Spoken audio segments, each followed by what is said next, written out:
Let's talk about the two teams that have lost their opening encounters. We're talking about Rajasthan Royals taking on the Delhi Daredevils. Rajasthan Royals are back at Jaipur, Savai Mansingh Stadium. That's pretty much a fortress for them.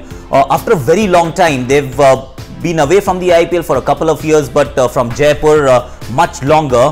Their opening game wasn't good against the Sunrisers from Hyderabad. They do have issues to address, but they will have the crowd support who will turn up in numbers to support the home team. Delhi Daredevils, on the other hand, lost their opening game against the Kings 11 from Punjab.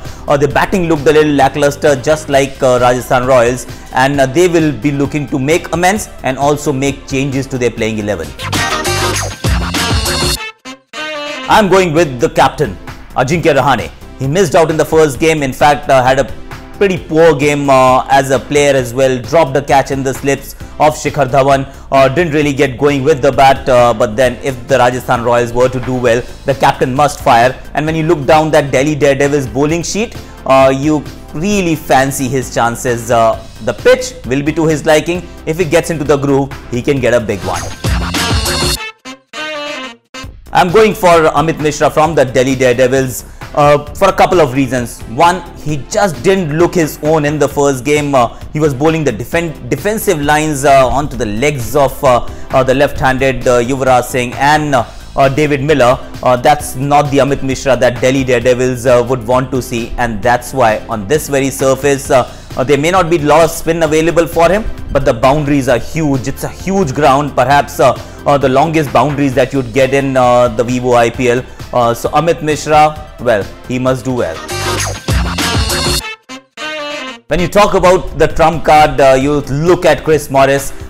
He brings two skills to the table. I am expecting him to bat slightly higher up the order to make an impact. Last time around, somebody like Vijay Shankar, even Tewatia went before him. That didn't make any sense. So if he's been promoted in the batting order, I'm sure he'll make a bigger contribution. And with the ball also, he will be required to do the needful. There'll be Darcy Short opening the innings, and there will be Ben Stokes and Josh Butler finishing the innings.